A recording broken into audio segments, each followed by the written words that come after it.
Welcome to hit TV.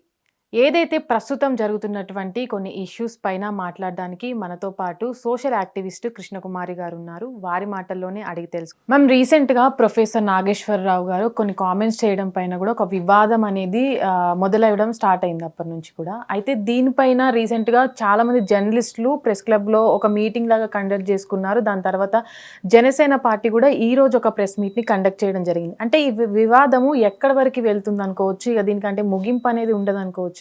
ఇది మొదలవటం చాలా పెద్ద విషయంతో మొదలైంది.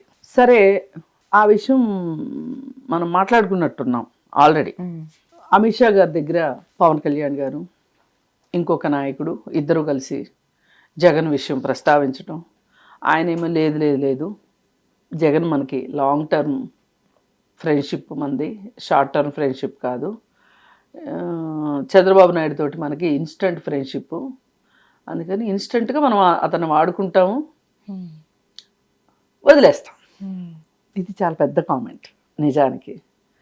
అయితే ఆ కామెంట్ గురించి ఆ తర్వాత కొనసాగింపుగా మనం ఆయన అరెస్ట్ విషయం మనం ముందుకు తీసుకెళ్ళలేము, వదిలేయండి, అసలు మీకెందుకు శత్రుత్వం జగన్ తోటి అని ఆయన ఎదురు ప్రశ్నించినట్లుగా ఈ మొత్తం వృత్తాంతం నాగేశ్వర్ గారితోటి ఎవరో చెప్పగా విశ్వసనీయ వర్గాల భోగట్ట అంటుంటారు అప్పుడప్పుడు వార్తల్లో.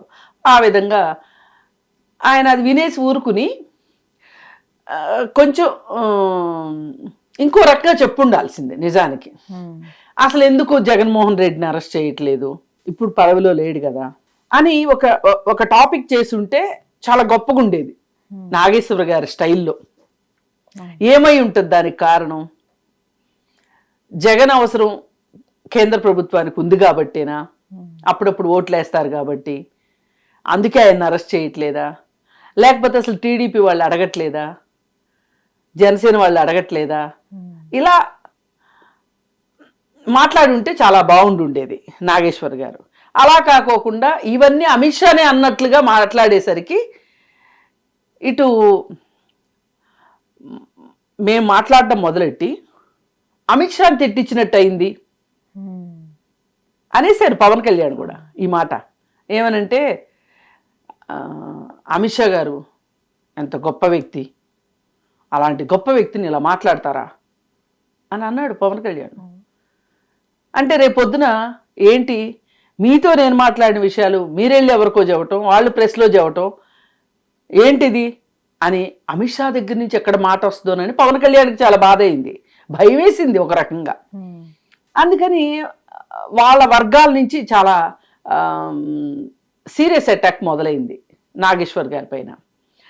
సరే, వాళ్ళది అలా ఉంటే తెలుగుదేశం వాళ్ళది ఇంకొక బాధ. మేము జనసేన బతికిచ్చాం, మా వాళ్ళే సీట్లు వచ్చినాయి, వాళ్ళకి బీజేపీకి సీట్లు వచ్చినాయి, మేము ఎన్ని త్యాగాలు చేసాం, మా దగ్గర నాయకుల్ని మేము ఎంత బాధ పెట్టాం, ఎలక్షన్స్లో పోటీ చేయాలనుకునే నాయకుల్ని. ఇప్పుడు మనం ఆయన పేరేంటి, వర్మ గారి విషయం మాట్లాడుకున్నాం కదా ఇంతకుముందు. ఆ వర్మ గారు లాంటి క్యాండిడేట్లను మనం ఎంత పోగొట్టుకున్నాం, ఇంత చేస్తే మనది ఇన్స్టంట్ ఫ్రెండ్షిప్పా, అంటే ఏ రోజైనా వదిలేయొచ్చామని అని తెలుగుదేశం వాళ్ళు బాధపడిపోతున్నారు. అసలు ఇప్పుడు అర్ధంతరంగా బీజేపీ మనల్ని వదిలేస్తే మన పరిస్థితి ఏంటి అని భయపడ్డారో ఏంటో. ఈ మొత్తం వ్యవహారంలో చిద్విలాసంగా విష్ణుమూర్తి స్టైల్లో హ్యాపీగా ఉన్నది జగన్మోహన్ రెడ్డి. ఈ ఇష్యూలో ఆయనకే ఏ నొప్పి లేదు, ఏ బాధ లేదు.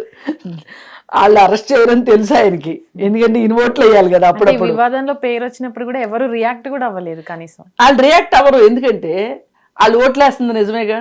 పార్లమెంట్లో ఏదైనా బిల్లులు పాస్ అయ్యే విషయంలో వాళ్ళు ఓట్లేస్తున్నారుగా. అందుకని వాళ్ళు కుక్కిన పేనుల్లాగా, తేలుగుట్టిన దొంగల్లాగా వాళ్ళు ఉన్నారు జగన్మోహన్ రెడ్డి వాళ్ళు. అసలు ఈ మొత్తాన్ని ఎక్కడ డ్యామేజ్ కంట్రోల్ చేయాలని బీజేపీ వాళ్ళు కూడా అనుకోవట్లేదు. ఇది వివాదం. ఈ వివాదంలో జనసేన వాళ్ళు చాలా నడుంగట్టుకొని ఒక వ్యతిరేకమైన ట్రోలింగ్ని నడిపారు. ఇక తెలుగుదేశం వాళ్ళు మేము తక్కువ తిన్నామా అన్నట్లు వాళ్ళు అసలైతే ఏకంగా ఆయనకు ఒక బ్లూ చొక్కా వేసేసి, ఆయనకు ఒక కండువా వేసేసి వాళ్ళు ప్రచారం మొదలెట్టారు. అందులోనూ టీడీపీ అఫీషియల్ పేజ్లో కూడా, అఫీషియల్ పేజ్లో వచ్చింది. సరే, ఈ మధ్యలో ఏం జరిగింది అంటే ఈ ప్రకటన ఈ మాటలు వీడియోలో చెప్పిన వెంటనే ఆయన ఫోన్ చేసి, ఎవరు మన నాదెండ్ల మనోహర్ గారు ఫోన్ చేసి, ఏమండి ఇది కొంచెం సున్నితమైన అంశం, మీరు కొంచెం విత్డ్రా చేసుకుంటారా అని హంబుల్గా అడిగాడు. ఈయన కూడా అంతే హంబుల్గా నేను విత్డ్రా చేసుకుంటున్నాను అని చెప్పేశారు. ఇంతటితో ఆగాలి కదా. ఆగకుండా వాళ్ళు కండువా వేసేశారు, తెలుగుదేశం వాళ్ళు. ఇక కండువా వేసేసరికి ఈయనకు కోపం వచ్చేసింది. కోపం వచ్చేసేసి నన్ను పేటీఎం అంటారా, నాకు కండువా వేస్తారా అని నేను ఆయన అడగగానే నేను విత్డ్రా చేసుకున్నాను. పైగా ఇదేమీ ప్రజలకు పనికొచ్చే విషయం కూడా కాదు, ఇలాంటి విషయం కోసం ఏంటిది అనుకుని నేను, ఆయన హంబుల్గా అడిగాడు, నేను హంబుల్గా విత్డ్రా చేసుకుంటున్నానని చెప్పాను. అలాంటప్పుడు మీరు ఈ విధంగా చేయటం ఏంటి అనే మాట అనుకోకుండా వాళ్ళు అలా చేసినందుకు కానీ ఈయన రిటార్ట్ ఏమిచ్చారంటే, ఇదేమన్నా ప్రజలకు సంబంధించిన విషయమా, ప్రజా సమస్య ఇదేమన్నా కాదు కదా, అసలు ప్రజా సమస్య అనేది ఇంకోటి ఉంది, వేదాంత కంపెనీకి వీళ్ళు గనులేవో ఇస్తున్నారు, అది అన్యాయం, అది అక్రమం, అసలు అలాంటి విషయాలు కదా నేను మాట్లాడాలి, నాకెందుకు ఈ చెత్త అంతా అని ఈయన మాట్లాడారు. అదుగో మళ్ళీ మా గవర్నమెంట్లో చేసిన తప్పుల గురించి, మా గవర్నమెంట్ తీసుకున్న నిర్ణయం గురించి మాట్లాడతావా అని వాళ్ళు రెచ్చిపోయారని చెప్పి ఈయన సమాధానాలు చెప్తున్నారని ఆయన మాట్లాడుకుంటా ఉన్నారు. మధ్యలో మాలాంటి వాళ్ళు ఉంటాం కదా, మేము కూడా ఏ మాట కామాట నాగేశ్వర్ గారికి సపోర్ట్ చేశాం. ఇప్పుడు విశ్లేషకులు అన్న తర్వాత ఇప్పుడు నేను ఈ మొత్తం మాట్లాడిన దాంట్లో కొన్ని నాకు 100% మీడియాలో వచ్చిన వార్తలు అయి ఉంటాయి, ఇంకొన్ని ఈ వచ్చిన వార్తల్ని క్రోడీకరించి నా అభిప్రాయం కూడా ఉంటుంది. ఒకవేళ నా అభిప్రాయంతో ఎవరికైనా ఇబ్బంది ఉంటే వాళ్ళు నన్ను అడిగితే సరే అండి విత్డ్రా చేసుకుంటాను, లేదు అనుకుంటే విత్డ్రా చేసుకోవాల్సిన అవసరమే లేదు అని మాట్లాడతాను. ఈ విషయాన్ని ఇంతటితోటి ఆపకుండా దాదాపు ఆగిపోయిన విషయం ఇది, నిజంగా ఆగిపోవాలి అక్కడితోటి. ప్రెస్ క్లబ్లో జరిగిన ప్రెస్ మీటు ఇంకో కొత్త పొంతలు దొక్కింది. అదేంటంటే అసలు ఇదేదో తెలంగాణ మేధావి పైన దాడిగా, తెలంగాణ జర్నలిస్ట్ పైన దాడిగా, ఆంధ్ర వాళ్ళ ఇనప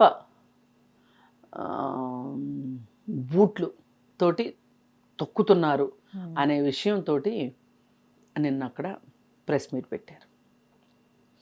ఆ ప్రెస్ మీట్లో ఏవేవో అవాకులు, ఏవేవో చవాకులు, ప్రాంతీయ విభేదాలు సృష్టించడం దగ్గర నుంచి, సినిమా వాళ్ళని విమర్శించడం దగ్గర నుంచి, ఒక కులాన్ని తీసుకొచ్చిన దగ్గర నుంచి అన్నీ ఏం చెయ్యకూడదో ఆ ప్రెస్ మీట్లో అవన్నీ చేశారు. నిజానికి నాగేశ్వర్ గారిని ఎప్పుడు కూడా తెలంగాణ వ్యక్తిగా ఎవరూ చూడలే, ఆయన ఒక మేధావిగానే చూశారు. ఇవాళ మనం E=mc² ఐన్స్టీన్ సిద్ధాంతం, అది సైన్స్ అండ్ టెక్నాలజీలో ఎంతటి విప్లవం తీసుకొచ్చిందో అందరికీ తెలుసు. ఈ భూమి మీద పుట్టిన ప్రతి వాళ్ళకి ఈ E=mc² ఏదో ఒక సందర్భంలో ఉపయోగపడుతుంది. మరి మన ఊరు వాళ్ళ ఐన్స్టీన్ మన ఊరా, మన ప్రాంతమా, మన దేశమా? మరి ఐన్స్టీన్ చెప్పింది మనం ఎందుకు తీసుకోవాలి, మనం ఎందుకు వాడుకోవాలి? ఈ లెక్కన వస్తే మన భారతదేశం ఎన్నో దిగుమతి చేసుకుంటుంది, మందులు దిగుమతి చేసుకుంటుంది, ఎరువులు దిగుమతి చేసుకుంటుంది, ఆయిల్ దిగుమతి చేసుకుంటుంది, ఫోన్లు దిగుమతి చేసుకుంటుంది, పప్పు ధాన్యాలు దిగుమతి చేసుకుంటుంది, ఆయిల్ గింజలు దిగుమతి చేసుకుంటుంది, నూనె గింజలు, ఇన్ని దిగుమతి చేసుకుంటున్నాం కదా మనము. కంప్యూటర్ టెక్నాలజీని దిగుమతి చేసుకున్నాం కదా, ఇన్ని ఆయుధాలు దిగుమతి చేసుకుంటున్నాం కదా, మరి ఎన్ని దిగుమతి చేసుకోకూడదుగా? మా ప్రాంతమే, మా ఊరే, మా ఇల్లే అనుకుంటే వీళ్ళ చిన్న బుద్ధి నిన్న కనిపించింది అక్కడ. మా ప్రాంతం మీద మీరు దాడి చేస్తారా అంటే హౌ డేర్ అనేదాకా వచ్చేది. అంటే నిన్న వాళ్ళు మాట్లాడింది ఏంటంటే ఆ ప్రొఫెసర్ గారిని అరెస్ట్ చేయడానికి పోలీసులు వస్తున్నారనే వార్తలు కూడా వినపడ్డాయి సందర్భంలో వాళ్ళు మాట్లాడడం జరిగింది. అంటే ఇంకా కూడా విడిపోయినప్పటికీ కూడా అంటే ఒకటమ్మా, ఇప్పుడు ఒక మామూలు చిన్న యూట్యూబ్ ఛానల్ వాళ్ళు ఈ వదంతిని చెప్పారు అంటే ఒక అర్థం ఉంది. అక్కడున్న వాళ్ళందరూ తలలు పండిన మేధావులు, ఉద్యమకారులు. మరి వాళ్ళ అసలు ఆ ముందు రోజు రాత్రే ఆంధ్ర గవర్నమెంట్ ఇచ్చేసింది అసలు ఆయన్ని ఏ విధంగానూ మేము నోటీసులు ఇవ్వదలుచుకోలేదు, ఆయన అరెస్ట్ చేయాలని మా ఉద్దేశం కాదు, ఆ పోలీసులు మా వాళ్ళు కాదు అని. అర్థమైందా? అయినప్పుడు ఇది అక్కడ మాట్లాడిన వాళ్ళందరికీ ఆ న్యూస్ తెలుసు. మరి ఆంధ్ర పెత్తందారులను మాట్లాడాల్సిన అవసరం ఏంటి? వాళ్ళు అరెస్ట్ చేస్తారు అనే మాట ఎందుకు వచ్చింది? ఓ పక్కన ఆయనేమో డీజీపీని కలిసినప్పుడు నా మీద ట్రోలింగ్ జరుగుతుంది, దానిపైన ఫిర్యాదు చేయడానికి వెళ్ళాను అన్నాడు తప్పితే, నాకు ఆంధ్ర వాళ్ళు నోటీసులు ఇచ్చారు, నాకు వాళ్ళ దగ్గర నుంచి ప్రాణహాని ఉందని కానీ ఇంకోటి కానీ చెప్పలేదు కదా. మరి చెప్పనవి చెప్పినట్టు, జరగనవి జరిగినట్టు, మీకేదో కలబడినట్టు మాట్లాడితే ఎట్లా? ఆయనంటే రాజకీయ విశ్లేషకుడు కాబట్టి ఆయనకున్న ఇన్ఫర్మేషన్ని ఇంకొంచెం జోడించి ఆయన రాజకీయ కోణంలో ఆయన విశ్లేషించారంటే అర్థం ఉంది. మరి మీ అందరూ ఎందుకు చేసినట్టు ఈ పని? అసలు పవన్ కళ్యాణ్ 5 పెళ్ళిళ్ళ గురించి మీకెందుకు?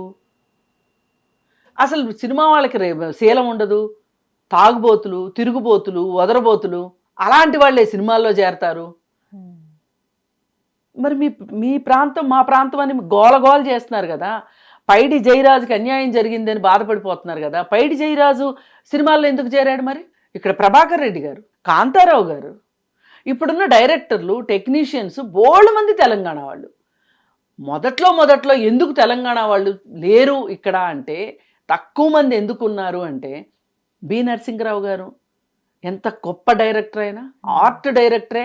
మొదట్లో ఈ ప్రాంతంలో నిజాం పాలన ఉండటం వల్ల సినిమా ఇండస్ట్రీ పెద్దగా డెవలప్ కాలా. సినిమా ఇండస్ట్రీ అంతా ఉన్నది ఎక్కడ? మద్రాసులో ఉంది. విజయవాడలో ఉందా? లేదు. విజయవాడ వాళ్ళు కూడా మద్రాసు వెళ్ళేవాళ్ళు. తెలంగాణ వాళ్ళు కూడా మొదట్లో ఎవరన్నా సినిమాల్లో చేరాలి ఈ ప్రాంతానికి చెందిన వాళ్ళు కూడా మద్రాసే వెళ్ళారు. హైదరాబాద్లోకి పరిశ్రమ వచ్చిన తర్వాత కదా ఇక్కడ ఎక్కువ షూటింగులు చేయటము, ఇక్కడ వాళ్ళని కావాలని పిలిచి ఇండస్ట్రీని ఇక్కడ స్థాపిస్తే మంచిది అని కదా ఇండస్ట్రీని ఇక్కడికి తీసుకొచ్చింది. అందుకే కదా వాళ్ళకి స్థలాలు ఇచ్చింది. కానీ నిన్న మాట్లాడిన ఒక పెద్ద మనిషి, మరి ఆయన ఎట్లా పెద్ద మనిషి అయ్యాడో నాకు తెలియదు. ఒంటికి వయసు వస్తే సరిపోదు, బుర్రలో కూడా కొంచెం బుద్ధి కూడా ఉండాలి. ఒక ఏరియాకి వెళ్తే కమ్మ వాసన వచ్చేస్తుందంట, ఈయనకు ఒక్కడికే వస్తుంది. ఇది మాట్లాడటం అది ఎంత దూరం వెళ్ళిందంటే ఎన్టీఆర్ బొమ్మ పెట్టడానికి వీల్లేదు అని. అసలు నిన్న మీటింగ్ పెట్టింది ఎన్టీఆర్ బొమ్మ పెట్టడానికి వీల్లేదు అనే దానికోసం మీటింగ్ పెట్టాలి అని అనుకుని, సినిమా వాళ్ళని తిట్టాలి అని అనుకుని మీటింగ్ పెట్టాలి అని అనుకుని, నాగేశ్వర్ గారి విషయంలో అది ఒక 10% అయితే ఈ 90% ఈ విధమైన ఆంధ్ర వాళ్ళ పెత్తనం అని. ఏం మాట్లాడుతున్నారు మీరు? జల వివాదాల గురించి ఏమైనా మాట్లాడుతున్నారా? ఏమైనా మాట్లాడారా? 10 ఏళ్ళు మీ కేసీఆర్ఏగా ఉన్నాడు. అసలు వాళ్ళు ఎలా మాట్లాడుతున్నారంటే ఈ తెలంగాణలో ఆంధ్ర ప్రాంతం వ్యక్తి సీఎంగా ఉన్నాడు అన్నట్టు మాట్లాడుతున్నారు వాళ్ళు. 10 సంవత్సరాలు మీ వాడేగా ఉన్నాడు, ఇప్పుడు కూడా మీ ప్రాంతం వాడే కదా. మరి కేసీఆర్ని ఏ రోజు మీరు ఎంత తిట్టారు, ఎంత నిలదీశారు? మీరు ఏమైపోయినాయి అప్పుడు మీ నోరులన్నీ? ఇప్పుడు మాట్లాడుతున్నారు.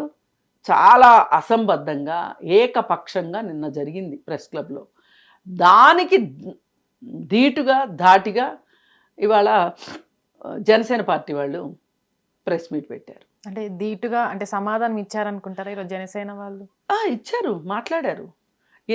అంటే అది ఎలా అర్థమవుతుందంటే మనకి గమ్మత్తుగా నిన్న పొద్దున ప్రెస్ మీట్ పెట్టే వరకు అందరూ ఏకపక్షంగా చాలా వరకు మాట్లాడగలిగిన ప్రతి వాళ్ళు కూడా నాగేశ్వర గారిని సపోర్ట్ చేసి మాట్లాడారు. ఆయన్ని సపోర్ట్ చేసిన వాళ్ళు కూడా, మాట్లాడిన వాళ్ళు కూడా, నేను కూడా దాదాపు ఒక 20 ఇంటర్వ్యూలు ఇచ్చాను ఆయనకి అనుకూలంగా. ఇది తప్పు, ఇట్లా చేయకూడదు, ఒక విశ్లేషకుడిని ఇలా మాట్లాడకూడదు, ఎందుకు ఇలా మాట్లాడుతున్నారు అని. అలాంటిది నిన్న ప్రెస్ మీటు అంతవరకే మాట్లాడుంటే అసలు ఎవ్వరు ప్రశ్నించేవాళ్ళు కాదు. అది దాటింది, పరిమితి దాటిపోయి ఒక విశృంఖలత్వం వెళ్ళింది. అక్కడ బూతులు మాట్లాడారు. ఒక మైక్ ముందు బూతులా మాట్లాడేది? దాన్ని ఎట్లా సహిస్తారు ఎవరైనా? కానీ నిన్న ప్రెస్ మీట్ చూసుకున్నట్లయితే ఎవరైతే ఈ వివాదం అంటే ఆ సినిమా ఇండస్ట్రీ గురించి తక్కువ చేసి మాట్లాడారో వాళ్ళు మాట్లాడిన తర్వాత కూడా అక్కడ ఉన్న పృథ్వీరాజ్ గారు కూడా అనడం జరిగింది. అంటే మనం అంటే నెమ్మదిగానే వెళ్ళాలి, ఎవరిని కూడా కించపరిచేలాగా మాట్లాడొద్దు, మనం ఒక దాని మీద వచ్చాం కాబట్టి ఒక ఇంటెన్షన్ మీద దాని మీదే మనం మాట్లాడాలి అని కూడా మధ్యలో చెప్పారు నేను చూసిన మట్టుకైతే ప్రెస్ మీట్లో. సో దాని తర్వాత కొంతమంది హద్దులు దాటి మాట్లాడడం జరిగింది. నాగేశ్వరరావు గారు కూడా మాట్లాడుతూ అంటే ఇది ఎక్కడి వరకు వెళ్ళినా నన్ను ఎంతమంది జైల్లో పెట్టాలని చూసినా సరే నేను మాట్లాడడం ఆపను అని కూడా తను కన్క్లూజన్ ఇవ్వడం జరిగింది. అక్కడితో ఆపకుండా జనసేన నాయకులు ఈరోజు ప్రెస్ మీట్ కొత్తగా పెట్టడం వల్ల కూడా ఈ వివాదం ఇంకా ముందుకెళ్తుంది అనుకోవచ్చా? అంటే ఇప్పుడు నిన్న అన్ని మాట్లాడిన తర్వాత వాళ్ళు ఎందుకు ఊరుకుంటారు? అంటే పార్టీని ఉద్దేశించి కూడా వాళ్ళు ఎక్కడా మాట్లాడలేదు. ఎందుకు మాట్లాడాల? అంటే పార్టీ పేరు ఎక్కడ జనసేన అని తీసుకురాలి. అంటే పవన్ కళ్యాణ్ గారు అదే మాట్లాడారు. పవన్ కళ్యాణ్ అంటే జనసేన అన్నట్టే, అది ఏక వ్యక్తి పార్టీ కదా, ఆయన ఒక్కడే లీడర్, అందులో మిగతా వాళ్ళందరూ ఆయన అనుచరులు అంతే. మరి అలాంటప్పుడు వాళ్ళకి ఇప్పుడు చీమ నా పొట్టలో వేలు పెడితే నేను కొట్టినా అని అన్నట్టు మరి మాట్లాడతారు కదా. అందుకే ఒక సున్నితమైన అంశాన్ని డీల్ చేసేటప్పుడు మనకు కూడా కొంచెం సున్నితత్వం ఉండాలి, కొంచెం ఆలోచన జ్ఞానం ఉండాలి, కానీ కొంచెం నాలుక అదుపులో ఉండాలి. అది అసలు నిన్న మాట్లాడాల్సిన దానికి ఆంధ్రప్రదేశ్ గవర్నమెంట్ క్లారిటీ ఇచ్చేసింది, అనిత గారు కూడా క్లారిటీ ఇచ్చేశారు. మాకు అసలు మేము ఆయన జోలికి మేము వెళ్ళబోవట్లేదు, ఆయనకి ఏ నోటీసులు ఇవ్వట్లేదు అని అన్నప్పుడు ఇంకా ఆయన పైన తెలంగాణ వాడిగా ఆయన పైన చేసిన దాడి ఏంటి చెప్పండి? సోషల్ మీడియాలో ట్రోల్స్. సోషల్ మీడియాలో మరి ఇప్పుడు ఈయన సోషల్ మీడియాలో మాట్లాడినప్పుడు ఎదురు వాళ్ళు మాట్లాడకుండా ఉంటారా? ఇప్పుడు నేను చాలా సంస్కారవంతంగా ఉన్నా, నేను పొరపాటునో లేకపోతే గ్రహపాటునో లేకపోతే కావాలనో కొంచెం సంస్కారం తక్కువ ఉన్న వాళ్ళ జోలికి వెళ్ళాను అనుకోండి, వాళ్ళ అన్నయ్య కూడా తీసుకోవాల్సి వస్తుంది, పడాల్సి వస్తుంది. మనం యాక్సెప్ట్ చేసినా చేయకపోయినా ఇప్పుడు మనం పెట్టుకుంది ఎవరితో? పవన్ కళ్యాణ్ గారు మాట్లాడింది ఎవరితో? సాక్షాత్తు పవన్ కళ్యాణ్తో. పవన్ కళ్యాణ్ వెనక ఉన్న వాళ్ళందరూ ఎవరు? వాళ్ళకి ఏ మాదిరి రాజకీయ జ్ఞానం ఉంది? వాళ్ళు వెళ్ళి కేసులు పెడుతుంటే మీరెవరు కేసులు పెట్టడానికి వీల్లేదు అని పవన్ కళ్యాణ్ స్టేట్మెంట్ ఇచ్చుంటే ఈ వివాదం ఇంతవరకు వచ్చేదా? ఇది ఒక రాజకీయ కారణంతో వచ్చింది ఈ చర్చ. దీని వెనక రాజకీయం ఏముంది, వేరే వ్యక్తిగతాలు ఏమీ లేవు. దీని గురించి అంత సీరియస్గా తీసుకోవాల్సిన అవసరం లేదు అని పవన్ కళ్యాణ్ స్టేట్మెంట్ ఇచ్చుంటే ఎవరైనా కేసులు పెట్టాలి అని అనుకుంటున్నారేమో, ఇచ్చారు కూడా కంప్లైంట్లు, ఇక ఎవరు ఇవ్వకండి అని ఉంటే అయిపోయి ఉండేది కదా. అటువైపు సంయమనం లేదు. ఈయన యుద్ధం వాళ్ళు మొదలెట్టారు, నేను ఆపుతాను అన్నారు, కానీ ఈయన కూడా ఆపట్ల. కింద పడ్డా నాదే పై చెయ్యి అనే పరిస్థితిలాగా ఈయన కూడా ఏదో మాట అంటూనే ఉన్నారు రెండో వాళ్ళు కాస్త. ఇప్పుడు చూడండి, నిన్న ప్రెస్ మీట్కి ముందు నాలాంటి వాళ్ళు మాట్లాడిన మాటలకి, ప్రెస్ మీట్ తర్వాత నాలాంటి వాళ్ళు మాట్లాడే మాటలకి తేడా వచ్చింది. అంటే తేడా దేంట్లో వచ్చింది? ఎందుకంటే వాళ్ళు ఒక పరిధిని దాటి మాట్లాడారు నిన్న ప్రెస్ మీట్లో. అవసరం లేదు అంత ఆగ్రహం అక్కర్లేదు. కానీ ఇక్కడ ఇష్యూ చూసుకున్నట్లయితే ప్రొఫెసర్ నాగేశ్వరరావు గారిది ఇష్యూ, కానీ మాట్లాడింది అంత కించపరిచి మాట్లాడింది ఆయన కాదు. పక్కన ప్రెస్ మీట్ పెట్టుకున్న వాళ్ళు క్రాంతి దళ్ పార్టీ పృథ్వీరాజ్ గారు ఆ ప్రెస్ మీట్ కండక్ట్ చేయడం జరిగింది. దాంట్లో ఆయన వెళ్ళి కూర్చొని తనకు ఏం జరిగిందో తను చెప్పుకొని మైక్ ఇచ్చేయడం కూడా జరిగింది. దాని తర్వాత వివాదం అనేది మళ్ళీ ఈరోజు నిన్నటితో ఆగిపోయింది అనుకున్న వివాదం మళ్ళీ వాళ్ళు మాట్లాడినటువంటి మాటలు ఏవైతే ఉన్నాయో అవి కూడా సోషల్ మీడియాలో చాలామంది ఖండిస్తున్నారు, అది చాలా తప్పు కూడా అని భావిస్తున్నారు. అంటే ఈరోజు మళ్ళీ జనసేన పార్టీ తరపు నుంచి అంటే అధిష్టానం అది నాపండి అని చెప్పాల్సింది పోయి మళ్ళీ తెలంగాణలో ఉన్నటువంటి జనసేన పార్టీ వచ్చి ప్రెస్ మీట్ పెట్టడం దీనికి కొంచెం రెచ్చగొట్టినట్టే అని అనుకోవచ్చు కదా. ఇప్పుడు ఒకటండి, మనం రాజేసినంత ఈజీ కాదు ఆర్పటం, కాబట్టి రాజేసే ముందే ఆలోచించాలి. పక్కనే ఫైర్ ఇంజిన్ ఉందా లేదా? ఒట్టి ఫైర్ ఇంజిన్ ఉన్నా కుదరదు, ఫైర్ ఇంజిన్లు నీళ్లు ఉన్నాయా లేదా చూసుకోవాలి, ఆ నీళ్లను కొట్టేవాడు ఉన్నాడా లేదా కానీ చూసుకోవాలి. అందుకని నిప్పు రాజేయటం చాలా ఈజీ, సులువు. కానీ నిప్పు రాజేసిన వ్యక్తి సైలెంటే ఉన్నారు, రాజేసుకున్న అవుట్ సైలెంట్ వ్యక్తి సైలెంట్గా ఉన్నారు, కానీ వీళ్ళ పక్కన ఉన్న వాళ్ళ వల్ల ఇష్యూ అనేది ఇంకా పైకి వెళ్ళిపోతుంది. ఇలాగే ఉంటుందండి రాజకీయం అంటే. ఎక్కడో ఎవరో జ్వాలను వెలిగించారు, వేరెవరో దానికి బలైపోయారు అన్నట్లు. ఇప్పుడు మనం ఒక చోట స్విచ్ చేస్తాం, లైట్ ఎక్కడ వెలుగుతుంది? లైట్ ఎక్కడుందో అక్కడే వెలుగుతుంది. స్విచ్ చేసిన దగ్గరే లైట్ వెలుగుద్దా? లైట్ ఎక్కడ పెట్టుంటే అక్కడే వెలుగుతుంది, అంతే కదా. మనం అలానే చూడాలి. ఇది ఇంత దూరం వెళ్ళాల్సిన అంశం కాదు అసలు. చిన్న విషయాన్ని ఇక్కడ ఎవరికి వాళ్ళకి ఈగోస్ వచ్చేసినాయి. ఇప్పుడు ఆయనకి ఎలా ఉంటుంది, నాగేశ్వర్ గారికి నేను అవునన్నా కాదన్నా ఆయన మేధావి, ఆయన ఒక ప్రొఫెసరు, ఎంతోమంది విద్యార్థులను తయారు చేశారు, ఎన్నో అంతర్జాతీయ వేదికల మీద మాట్లాడారు, ఎన్నో రాశారు. మరి ఆయనకు ఆ మాత్రం అభిజాత్యం ఉండదా? చూడండి, నేను మాట్లాడేప్పుడు కూడా ఎంత జాగ్రత్తగా మాట్లాడుతున్నాను. అభిజాత్యం వేరు, పొగరు వేరు. పొగరు మన దగ్గర మనకు విద్వత్తు ఉన్నా లేకపోయినా, మనకు శక్తి ఉన్నా లేకపోయినా, మనకు సామర్థ్యం ఉన్నా లేకపోయినా చూపించేది పొగరు. ఇవన్నీ ఉన్నప్పుడు, సామర్థ్యము, జ్ఞానము ఇవన్నీ ఉన్నప్పుడు చూపించేది అభిజాత్యం. ఆయన దగ్గర కాస్త అభిజాత్యం ఉంది. అందుకే ఆయన ఏం చేస్తున్నారు, ఆపగలిగిన ప్రతిసారి కూడా ఏదో ఒకటి మాట్లాడుతున్నారు. ఎందుకు అంటే, నేను ఇంతటి వాడిని నన్ను అంటారా, నేను ఒక విశ్లేషకుడిగా మాట్లాడే స్వతంత్రం నాకుంది, స్వేచ్ఛ నాకుంది, నాకు ఈ రాజ్యాంగం ఆ హక్కునిచ్చింది అని మాట్లాడుతున్నారు. కానీ మాట్లాడడం తప్పు కదా, అంటే రాజ్యాంగం మనకు ఆ హక్కు ఇచ్చింది కదా మాట్లాడే. నేను అదే అంటున్నా. కానీ అవతల వైపు వాళ్ళు హక్కు నీకే కాదు మాకు ఉంది కదా అని మాట్లాడుతున్నారు. దీన్ని ఎవరు జడ్జ్ చేయగలరు చెప్పండి? ఈయన మాట్లాడిందే కరెక్టు, వాళ్ళు రియాక్ట్ అయింది తప్పు అని ఎవరు మాట్లాడగలరు?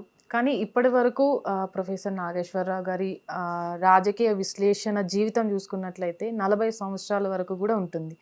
అంటే ఆయననే నేను వెనక్కి తగ్గి నా మాటలో నేను వెనక్కి తీసుకుంటున్నా అని చెప్పడం కూడా జరిగింది. అంటే సోర్స్ని చెప్పమన్నారు. అంటే పవన్ కళ్యాణ్ గారు కూడా ఇష్యూ మీద మాట్లాడేటప్పుడు మీకు సోర్స్ ఎక్కడిది, అంటే మీరు ఎందుకు మాట్లాడారు ఇష్యూ అని చెప్పినప్పుడు కూడా సోర్స్ని అంటే ఎవరు కూడా రివీల్ చేసే పరిస్థితి ఉండదు. చాలా వరకు కూడా జర్నలిస్ట్ చాలా సార్లు రివీల్ చేయటం కుదరదు.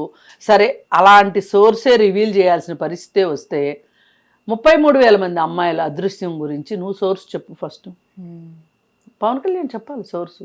అది నువ్వు ఇంకోటి, ఎన్ని ఒత్తిళ్ళు వచ్చినా, ఎదురువారు చంపేస్తామన్నా, ఎదురువారు ఇంకేదో చేస్తామన్నా, జైల్లో పెడతానన్నా, ఏం చేస్తానన్నా, అవసరమైతే సోర్సు చెప్పగలిగి ఉన్నప్పుడే మాట్లాడాలి. ఇప్పుడు మనోహర్ గారు అడగగానే అవును నాకు మనోహర్ గారే చెప్పారు అంటే నాకు తెలిసిన తర్వాత నాకు మాట్లాడే హక్కు ఉంది అని ఎందుకు చెప్పలేకపోయారు నాగేశ్వర్ గారు? అదేమంటే వాళ్ళ మీద ఉన్న గౌరవం కొద్దీ అని. మనకేదైనా ఒక విషయం తెలిసినప్పుడు మనం చేయాల్సింది ఏంటంటే, మనకెవరన్నా విషయం చెప్పినప్పుడు నేను ఇది బయట కూడా మాట్లాడొచ్చా? కానీ అందరి దగ్గర అలా అడగలేము కదా. అడగాలి, మీరు చెప్పదలుచుకున్నప్పుడు అడగాలి. ఇప్పుడు మీరు నన్ను నమ్మి నాకు ఒక విషయం చెప్పారు, నా ప్రాణం పోయినా నన్ను బయట పెట్టకూడదు. ఒకవేళ బయట పెట్టాల్సిన పరిస్థితి వస్తే కనీసంలో కనీసం మిమ్మల్ని అడగాలి, నేను ఇది బయట చెప్తాను అని. అసలు ఎందుకు ఆయన అంత ఇదిగా మీకు సమాచారం ఇచ్చినప్పుడు, మనోహర్ గారే ఇచ్చారని అంటున్నారు అందరూ, ఇచ్చినప్పుడు ఒక్క మాట మరి ఇది నేను బయట చెప్పొచ్చా, నేను ఎప్పుడైనా సందర్భాన్ని బట్టి మాట్లాడొచ్చా అంటే ఆయన అబ్బెబ్బే వద్దు అన్నారనుకోండి, మీరు ఇంకో రకంగా చెప్పుండొచ్చు. అందుకే నేను మొదట్లో చెప్పాను మీకు ఎలా చెప్పొచ్చు ఈ విషయాన్ని ఇంకో రకంగా. జగన్ ఎందుకు అరెస్ట్ అవ్వట్లేదు అని అడిగే హక్కు మీకు ఉంది ఒక విశ్లేషకుడిగా. ఏ శక్తులు ఆపుతున్నాయి అని అనవచ్చు. నాలాంటి చిన్నవాళ్ళు చెప్పినట్టు పార్లమెంట్లోనూ, రాజ్యసభలోనూ, ఎగువ సభలోను, దిగువ సభలోను వేసే ఓట్ల కోసమేనా జగన్ జోలికి వెళ్ళట్లేదు మోడీ అని నేను మాట్లాడొచ్చు. నేను మాట్లాడగలిగినప్పుడు నాగేశ్వర్ గారు మాట్లాడడానికి ఏంటి? మాట్లాడొచ్చు కదా. అట్లా చెప్పుంటే ఇప్పుడు ఈ గొడవ వచ్చి ఉండేది కాదు. ఈయన నా ఉద్దేశం ఇది, జగన్మోహన్ రెడ్డి తోటి లాంగ్ టర్మ్ ఫ్రెండ్షిప్ కోరుకుంటున్నారు వాళ్ళు, అందుకే ఆయన జోలికి వెళ్ళట్లేదు అని. అందుకని ఏంటంటే అప్పుడు అసలు తెలుగుదేశం గురించి లాంగ్ టర్మ్ ఫ్రెండ్షిప్పా, ఇన్స్టంట్ ఫ్రెండ్షిప్పా అనే మాట వచ్చేదే కాదు. అప్పుడు అసలు తెలుగుదేశం వాళ్ళు ఇంత మాట్లాడేవాళ్ళే కాదు. అంటే ఒక జర్నలిస్టు, ఆయనకి నేను పాఠాలు చెప్పాలని కాదు, కానీ మనము చేరవేయవలసిన సమాచారాన్ని ఖచ్చితంగా చేరవేయాల్సిందే. ఎవరి పేరైనా చెప్పాల్సిన అవసరం ఉంది అనుకున్నప్పుడు నిర్భయంగా, నిర్భీతిగా చెప్పాల్సిందే. పేర్లు అంత అవసరం లేదు, విషయం మాత్రం వెళ్తే చాలు అనుకున్నప్పుడు విషయాన్ని ఫ్రీగా పంపించవచ్చు. ఉన్నదే అందుకు. జర్నలిస్ట్ అంటేనే అది. ఎనలిస్ట్ అంటే జర్నలిస్ట్ని మించింది ఎనలిస్ట్. ఆయన ఎనలిస్ట్, ఎనలైజ్ చేయగలుగుతారు. మరి అలాంటప్పుడు ఈయన పక్కనే ఉండి చూసినట్టు మాట్లాడటం ఏంటి అని చాలామంది ప్రశ్నిస్తున్నారు. దానికి సమాధానం లేదు ఇప్పుడు. అదే ఇప్పుడు జనసేన పార్టీ వాళ్ళు కూడా గట్టిగా పట్టుకుంటుంది. అందుకే ఇప్పుడు రేపు పొద్దున ఈ పంచాయతీ అంతా అమిత్ షా దాకా వెళ్లకుండా ఉంటుందా? ఈ పాటికే బోయి చెప్పే వాళ్ళు చెప్పేసి ఉంటారు. చెప్పేసి ఉంటే ఆయన దగ్గర నుంచి ఏం అక్షింతలు పడతాయో అనే ఒక భయం పవన్ కళ్యాణ్కి ఉండదా? కేవలం జనసేన పార్టీ ఆధారపడి ఉన్నది ఖచ్చితంగా బీజేపీ మీదనే ఆధారపడి ఉన్నాడు ఆయన. ఆయనకి సొంత బలం లేదు, సొంత వ్యక్తిత్వం లేదు. గట్టిగా మాట్లాడితే ఆయనకు ఒక ఆలోచన విధానం లేదు. ఆయనే చెప్పాడు, నేనన్నానని నా మీద పడి అడవక్కర్లా. ఏంటంటే నాకు రోడ్ మ్యాప్ రాలేదు అన్నాడు. వాళ్ళు రోడ్ మ్యాప్ ఇస్తే ఈయన ముందుకెళ్తాడు. అందుకని ఎలా చూసినా ఇప్పుడు జనసేన వాళ్ళకి చాలా కోపం వచ్చేసేసి వాళ్ళు ప్రెస్ మీట్లు పెట్టినా ఏదో మాట్లాడాలి అనుకుని ఆ వేదికని వాడుకున్న నిన్నటి ప్రెస్ మీట్ అయినా ఎవరైనా సరే ఒక్కటే ఆలోచించాల్సింది, ఈ మొత్తం విషయంలో అసలు ప్రజల సమస్యలు ఏమన్నా ఉన్నాయా చెప్పండి. ఈ 8 రోజుల నుంచి జరుగుతున్న చర్చ ఏదైతే ఉందో, ఈ రచ్చ ఏదైతే ఉందో, దీనిలో ఎంత సమయం వృధా అయ్యింది? ప్రజా సమస్య ఉందా? లేదు. ఆంధ్ర ప్రభుత్వం బాగా పర్ఫెక్ట్గా ఉందా? లేదు. దానిలో ఉన్న సమస్యలు మాట్లాడాలా? అక్కర్లేదు. అలాగే తెలంగాణ గవర్నమెంట్ ఏమన్నా 100% చెప్పినట్టు చేస్తుందా?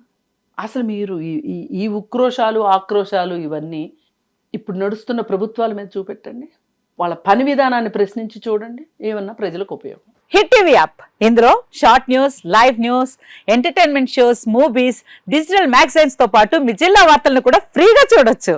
ఇంకెందుకు ఆలస్యం, వెంటనే హిట్ టీవీ యాప్ ని డౌన్లోడ్ చేసుకుని ఫ్రీగా ఎంటర్టైన్మెంట్ పొందండి. Hit TV app. Hit TV app. Please download hit TV app. Hit TV యాప్ని ఫ్రీగా డౌన్లోడ్ చేసుకొని ఎంజాయ్ చేయండి. మీకు నచ్చిన ఎంటర్టైన్మెంట్ కోసం హిట్ టీవీ యాప్ ని ఫ్రీగా డౌన్లోడ్ చేసుకుని ఎంజాయ్ చేయండి. హిట్ టీవీ యాప్ ని డౌన్లోడ్ చేసుకుని ఆస్వాదించండి, ఆశీర్వదించండి. ఇంతమంది సెలబ్రిటీలు హిట్ టీవీ యాప్ ని డౌన్లోడ్ చేసుకోండి అని చెప్తున్నారంటే ఎంత మంచి యాప్ ఆలోచించండి.